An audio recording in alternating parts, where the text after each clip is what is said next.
কালিমায়ে তৈয়্যিবা লা ইলাহা ইল্লাল্লাহু মুহাম্মাদুর রাসূলুল্লাহ। রসু এখানে টান হবে রাসূলুল্লাহ।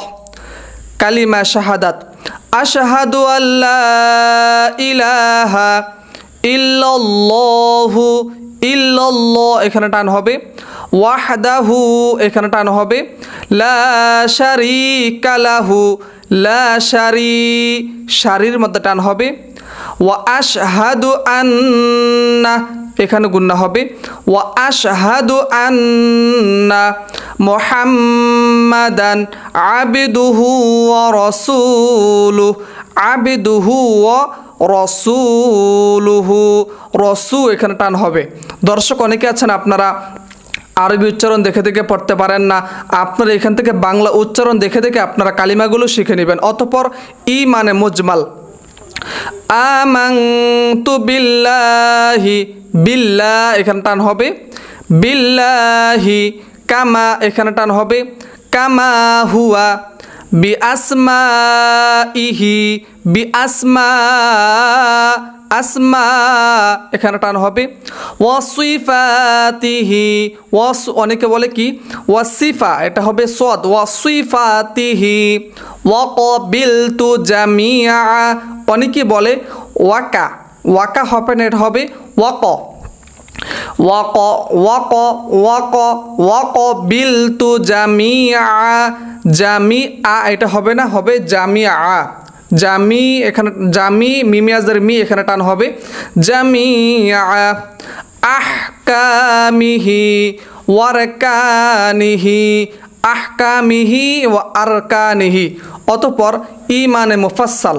দর্শক আমাং গুণনা হবে আমানতু বিল্লাহি ওয়া মালাইকাতিহি ওয়া কুতুবিহি এখানে টান হবে ওয়া রুসুলিহি এখানে টান হবে ওয়াল ইয়াউমিল আখির ওয়াল কদরি খায়রিহি ওয়া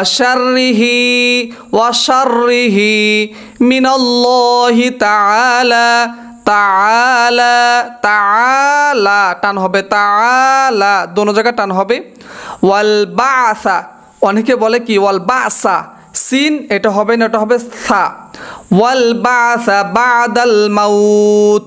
দর্শক এখানে বাংলা উচ্চারণ দেওয়া আছে। অতঃপর কালিমায়ে তামজিদ লা ইলাহা ইল্লা আনতা নূরাইয়াহদি আল্লাহু লিনূরিহি মাইয়াশা এখানে মাই টান হবে মাইয়াশা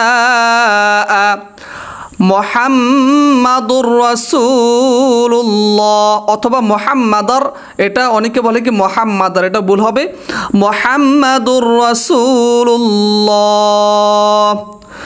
আল্লাহি ইমামুল মুরসালিন খতামুন নাবিয়িন খ এখানে টান হবে খতামুন এখানে আবার গুণ হবে খতামুন নাবিয়িন।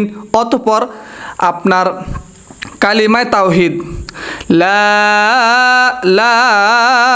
টান হবে লা ইলাহা ইল্লা তা এখানে গুণ হবে লা ইলাহা ইল্লা আনতা ওয়াহদা বুঝতে পারছেন? অনেকে বলে কি ওয়াহদা লা সানিয়ু লাকা মুহাম্মাদুর রাসূলুল্লাহ। দর্শক এখানে আমরা অনেকে বলে কি রাসূলুল্লাহ এটা ভুল হবে এটা হবে রাসূলুল্লাহ। ইমামুল মুত্তাকিন ইমামুল মার মধ্যে টান হবে ইমামুল মুত্তাকিন। রসুলুন রসুলুন রব্বিল আলামিন। রসুর মধ্যে টান হবে রব্বিল আলামিন। দর্শক, একজন মুসলমান হিসেবে আমাদের উচিত 5টি কালিমা অবশ্যই আমাদের শিখা